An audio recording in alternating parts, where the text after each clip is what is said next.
जिसमें श्री रामचंद्र जी वनवास में थे, सीता जी का अपहरण हो गया था उनकी धर्मपत्नी का।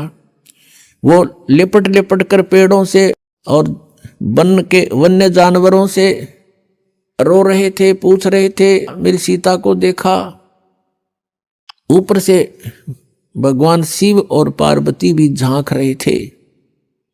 भगवान शिव ने प्रणाम किया क्योंकि ये उनके बड़े भाई हैं। पार्वती ने देखा कि आप किसको प्रणाम कर रहे हो। भगवान शिव ने कहा कि नीचे भगवान विष्णु हैं राम रूप में, मैं उनको प्रणाम कर रहा हूं।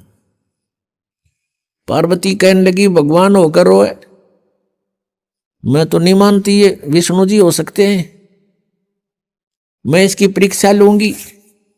भगवान शिव ने कहा कि तो परीक्षा मत लेना और सीता रूप मत बनाना, मेरे काम की नहीं रहेगी तू। उस समय तो पार्वती जी ने कहा कि ठीक है, मैं नहीं परीक्षा लूंगी। जब भगवान शिव जी इधर उधर गए सैर सपट्टे को, पीछे से सीता रूप बनाया, श्री रामचंद्र जी के सामने खड़ी होगी। अब रामचंद्र जी ने उस समय पार्वती जी को पहचान लिया, क्योंकि काल ने उसकी बुद्धि ऑन कर दी और पहले ऑफ कर दी। अपनी पत्नी का तो न्यों पता ना हुआ, ले गया कौन उठा के, और फिर वो ज्योतिषी हो गया, भविष्य वक्ता हो गया। एकदम पहचान लिया कि तू तो पार्वती है। ये दक्ष पुत्री यहां कैसे आ गई, भगवान शिव को क्यों छोड़ आई। वो शर्मिंदा हुई, आके भगवान शिव से कहा कि सचमुच वो तो सचमुच विष्णु जी हैं, आप ठीक प्रणाम कर रहे थे। तो शिव जी बोला कर दिया काम, ले ली परीक्षा। हंसने लगी, नीचा मुंह कर लिया। तो उस दिन से उसने भगवान शिव ने कहा कि तू आज मेरे काम की नहीं रही, क्योंकि तूने मेरी मां का रूप बना लिया। बड़े भाई की पत्नी माता के तुल्य होती है, कि तूने मेरी मां का रूप बना लिया, मेरे काम की पत्नी रूप में नहीं रही। तो पुण्यात्मा युग काल के इसे बखेड़े हैं। अब उस पार्वती ने सोचा कि यो पक्का है जद का। अब यो मुंह तो बोला नहीं, बोलना बंद कर दिया। कई दिन तो रही उसके साथ, फिर वो बात ही नहीं कर रहा, मुंह फेर कर बैठ जाता है। पार्वती ने सोचा यो तो नरक हो गया, घर नहीं रहा। तो बेटी को फिर कुछ दिखाई नहीं देता, अपना पीहर दिखाई देता है माय का। उन्हें सोचा अपने मां के चलती हूं, कुछ दिन इसकी बुद्धि ठिकाना आ जाएगी।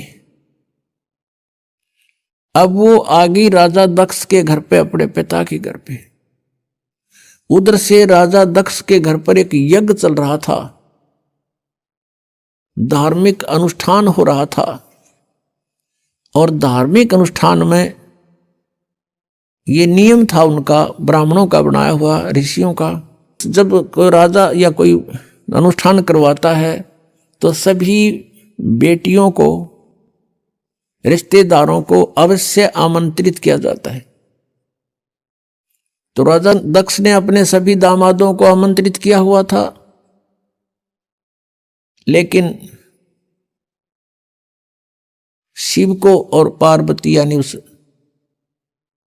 शक्ति को नहीं आमंत्रित किया था, अपनी पुत्री को। कारण क्या था कि भगवान शिव के साथ उसने, गिरजा ने अपनी मर्जी से विवाह किया था। राजा दक्ष इस विवाह के पक्ष में नहीं था। बहुत विरोध भी करने के बाद इस गिरजा ने भगवान शिव से विवाह करके चली गई थी। इससे अक्षुब्ध होने के कारण पार्वती को और शिव को नहीं बुलाया था। तो पार्वती ने घर पे देखा कि सभी बहन आई हुई हैं और उनके पति भी आए हुए हैं, उनका उचित आसन दे रखा है, सबका प्रतिदिन का भाग भी उनको समर्पित कर रखा है। जैसे पंडित आपने देखा होगा ना, पंडितों का सांग न्यारा होता है। जैसे विवाह कराते हैं, फेरे कराते हैं, कहेंगे करके दो स्वाहा, सुबह दर्दे 11 रुपये। फिर सुबह सुबह 21 वहां रख दे, 22 उसको दे दे, 5 उसके हाथ में दे दे, फलाने का तिलक कर दे, ये न्यू रखा करे। तो ऐसे ही वहां कर रखा था कि प्रतिदिन जितने भी वो दामाद आए हुए थे सबको जो हिस्सा होता था 500 रुपये इनको दे दो, वहां रखे जाते थे उनके सामने। तो ऐसा किया जा रहा था। भगवान शिव का कहीं आसन भी नहीं था, और जो बहनों के बटेऊ यानी पति नहीं आए हुए थे पार्वती की बहनों के, उनका आसन लगा रखा था, उनका हिस्सा फिर भी वहां रखा जा रहा था, उनका स्थान निर्धारित अलग से किया हुआ था। शिव का वो भी नहीं था। तो पार्वती अपनी मां के पास गई। अब बेटी का मां के ऊपर जोर चला करे, अपनी मां से जाकर कहा कि मां, तुमने सभी मेरी बहनों को बुला लिया और उनके पति भी आए हुए हैं, लेकिन आपने अपने दामाद को नहीं बुलाया, ना हमें आमंत्रित किया। तो मां ने कहा, बेटी मैंने तो तेरे पिताजी से बहुत कहा, लेकिन ये अपनी जिद पर अड़ा हुआ है, और गलती बेटी तेरी भी है। तूने अपने पिता की आज्ञा का उल्लंघन करके विवाह किया है जिससे वो अक्षुब्ध है। ना तो मेरी वो मानता और ना मेरी तू मानती, मेरे आगे जिक्र मत। अब पार्वती को बड़ा दुख हुआ। फिर वो अपने पिता के पास गई और पिता से प्रणाम करके कहा कि पिताजी, आपने अपने दामाद को आमंत्रित क्यों नहीं किया और सभी को कर रखा है। राजा दक्ष ने कहा कि तेरे को किसने बुलाया है, तू आई क्यों यहां पर, बिना बुलाए नहीं आना चाहिए था तुझे, तूने अपनी मर्जी से ये सारा काम किया है, मैं उसके दर्शन भी नहीं करना चाहता। ऐसे पागल के जिसके गले में सांप पड़े हो, मना अपनी बेइज्जती करवानी है यहां अपने समाज में, और तो भी मत आना, यहां से निकल जा वापस। अब इस बात से वो बहुत दुखी होगी। कौन? वो पार्वती। उसने देख लिया कि ना शिव जी वहां मेरा ठिकाना रहा, यहां पिताजी ने धिक्कार दिया मुझे, तो अब और कोई विकल्प नहीं रहा। अब उसने गुस्सा आ गया कि मैं तेरे यज्ञ कराती हूं सफल। उस हवन कुंड में ये क्या करा करते ये ब्राह्मण लोग। ब्राह्मण का अर्थ कोई जाति विशेष नहीं, जो गुरु पद प्राप्त है उसको ब्राह्मण कहते हैं। जो ब्राह्मण सोए जो ब्रह्म पहचाने, ये ब्रह्म तो पहचाना नहीं था, लेकिन ये नकली ब्राह्मण जरूर प्रसिद्ध हो रहे थे गुरु रूप में। तो वो क्या करते थे, एक नया अपना दिखाने के लिए पूरा एक बहुत बड़ा हवन कुंड बना लेते थे, बहुत बड़ा 8 फुट गहरा और 10 बाई 10 का चौड़ा, उसमें घेर कर लक्कड़, राजा का घी कौन सा करते डालना था, बरबर कटोरे भर गहरा, स्वाहा स्वाहा, वो बक्कड़ पाट रहा पूरा, डीक बड़ा उसमें। वह पार्वती उस कुंड में, हवन कुंड में कूद गई और जल गई सारी। तत्परता से उसको निकाल अवश्य लिया, लेकिन वो उसका अस्थि पंजर शेष था, सब मांस और वो चाम जल चुका था, केवल हाड शेष थी। इस बात का पता चला भगवान शिव ने। अब वहां से चला अपनी सेना लेकर, कि दक्ष न मैं करूंगा सीधा। अब इस बात का पता चल गया दक्ष को कि भगवान शिव चल पड़े अपनी पूरी गणों को लेकर के। उधर से जो आए हुए थे अतिथि, उनमें ब्रह्मा जी और विष्णु जी भी उपस्थित थे। अब जब उनको न्यू पता चला कि शिव जी आ रहे हैं पूरी सेना के साथ, तो भगवान विष्णु भी खिसकन लगे और ब्रह्मा जी भी खिसकन लगे। ब्रह्मा जी तक खिसके गए, कंते कंते भी चले गए, कौन मरे सिर फुड़वा के। दक्ष ने भगवान विष्णु से हाथ जोड़कर कहा, आपको मैंने संरक्षक रूप में बुला रखा था, मेरी यज्ञ संपूर्ण हो तब तक आपको आमंत्रित था, आप मेरी रक्षा के लिए आए थे, आप भी जा रहे हो। विष्णु जी ने मना किया कि नहीं, मैं जा रहा हूं, नहीं रुक पाऊंगा। ज्यादा कहने से विष्णु जी रुक गए। उधर से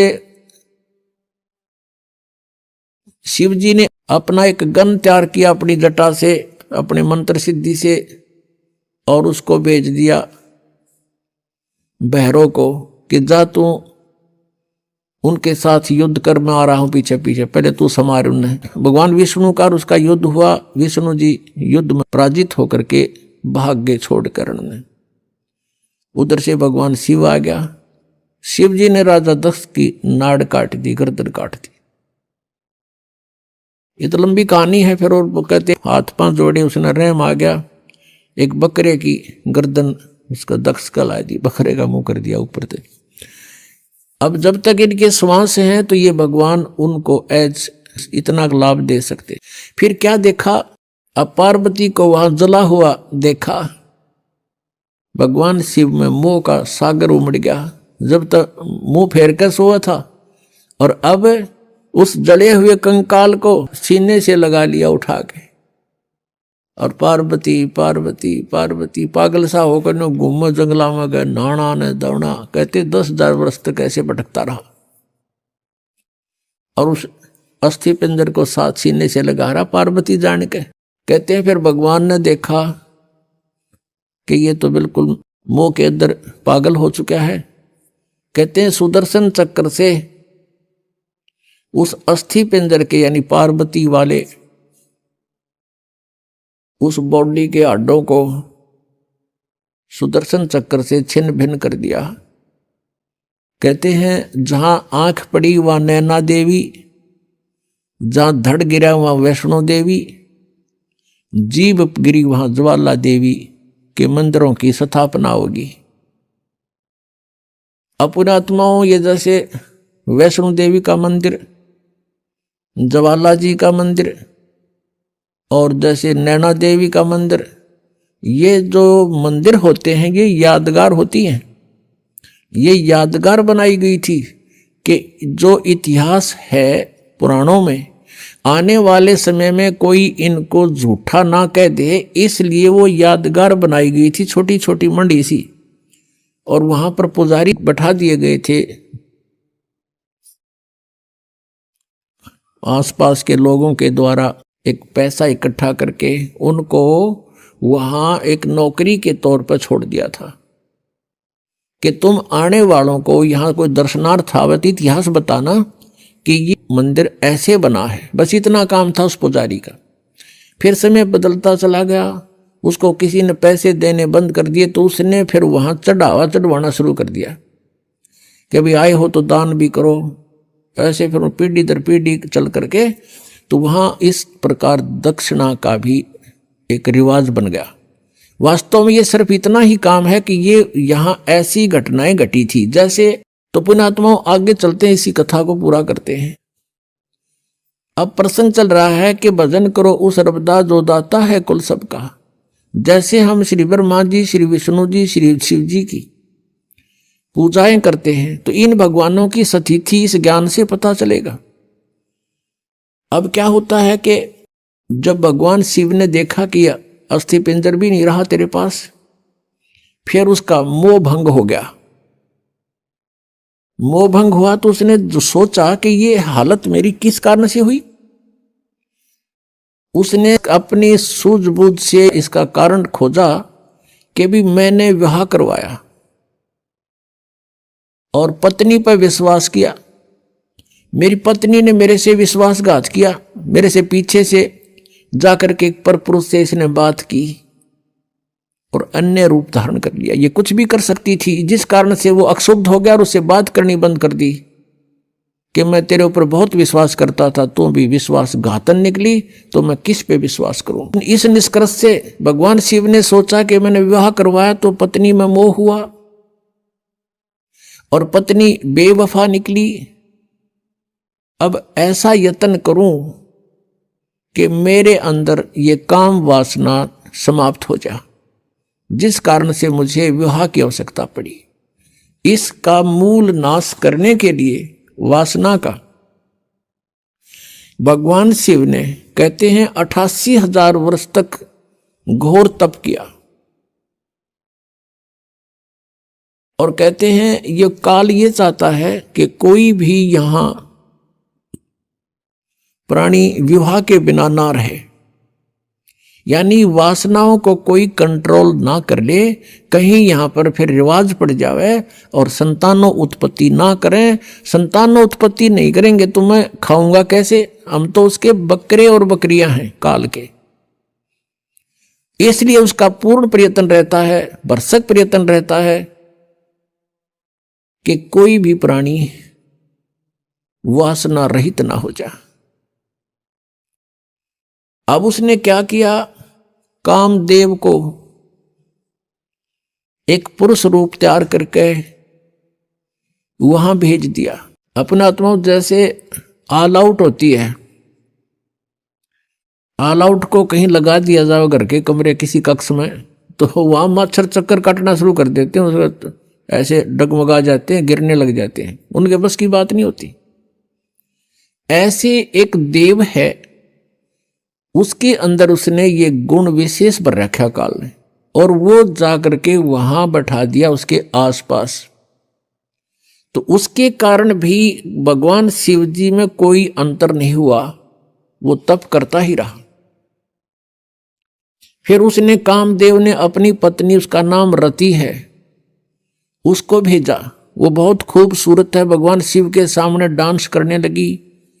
उसने सारा कुछ कर लिया, भगवान शिव पर कोई असर नहीं हुआ। और यहां तक कहते हैं कि भगवान शिव ने अपना तीसरा नेत्र खोल के और कामदेव को वहां नाश कर दिया, भस्म कर दिया। तो फिर ये सब काल के जाल हैं जो ब्रह्मा विष्णु महेश के भी समझ में नहीं आई थी ये बातें। भगवान शिव ने सोच लिया कि मैं अब वासना रहित हो गया, अब ना रहेगा बांस ना बजेगी बांसुरी, ऐसा काम कर दिया। वहां से चल, अब काल ने सोचा भैया तो बात बिगड़ेगी, दूसरे और देखा ये ऐसे ही फिर बैठ जाएंगे हठ योग करने के लिए, यह तो बात बनी नहीं। कहीं औरों की भी रुचि ना हो जाए, हम भी भगवान शिव जी की तरह से वासना रहित होएं। क्योंकि सभी ऋषि महर्षि जब साधना की तरफ चलते हैं, ये पांचों विकार इनकी गुद्दी में आ बैठते हैं, पहले से अधिक प्रभावित हो जाते हैं। तो सभी ने ये चेष्टाएं की थी कि किसी ना किसी तरह पहले इन्हीं राक्षसों को नाश करें और फिर भक्ति करें। ये भी काल का जाल था, बिना ज्ञान के डले नहीं डोए। तो अब भगवान शिव जी की कथा को पूरा करते हैं, फिर ऋषियों को लेंगे। अब क्या हुआ, अब काल ने ब्रह्म ने सोचा ये और व्यक्ति नो सोच बैठेंगे ऋषि महर्षि, भगवान शिव ने तो कर दिया काम, ये तो वासना रहित हो गया और हम पीछे रह गए, कहीं वो बीजा समाधि लावें, इस तो पहला कर दूं काम। कुछ दिन के बाद शिव जी के अंदर प्रेरणा भर दी काल ने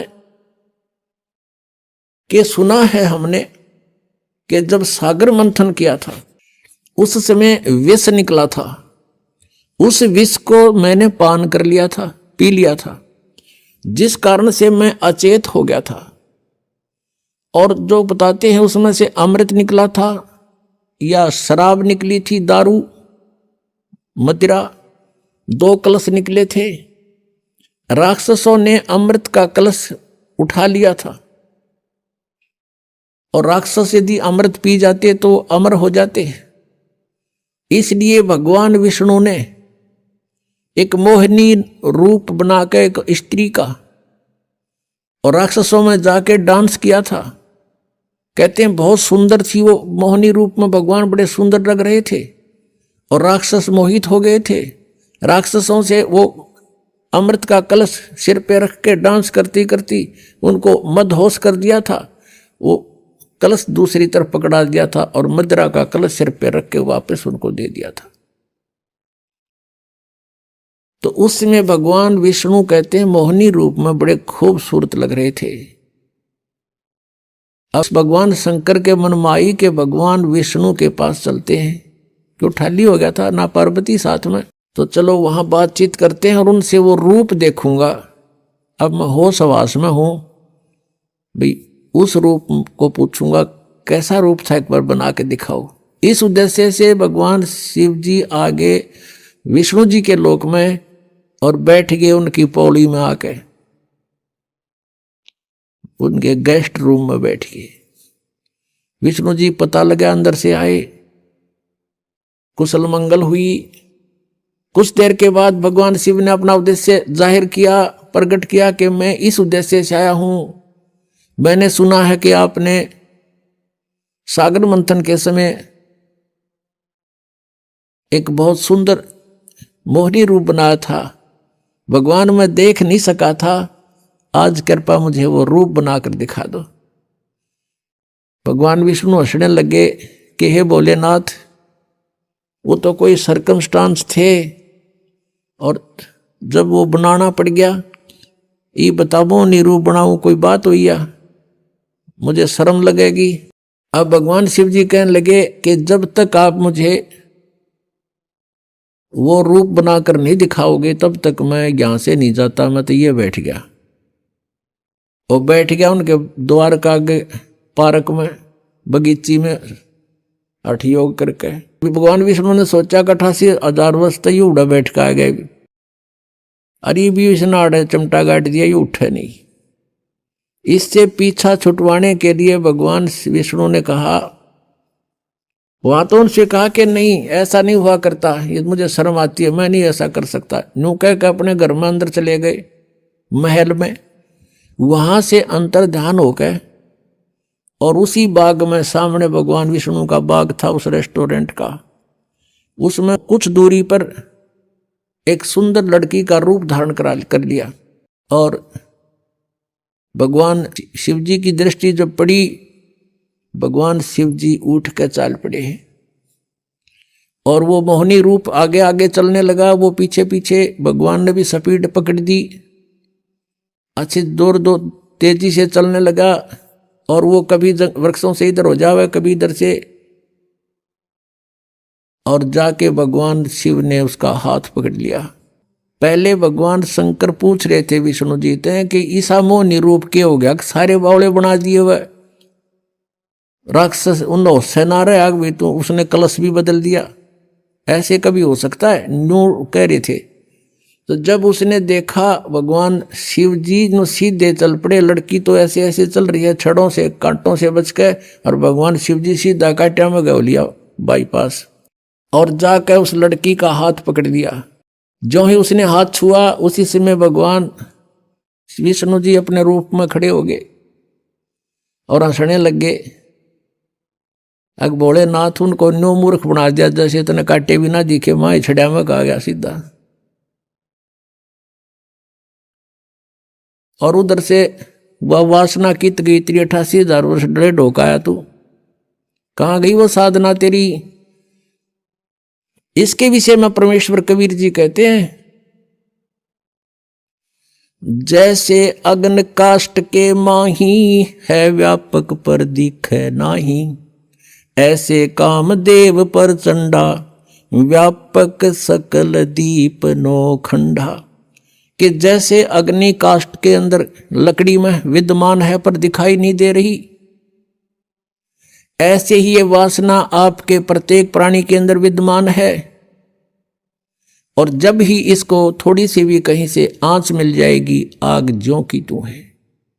परमेश्वर कहते हैं जिन साधनाओं को तुम कर रहे हो, इनके आधार से विकार मरे मत जानियो।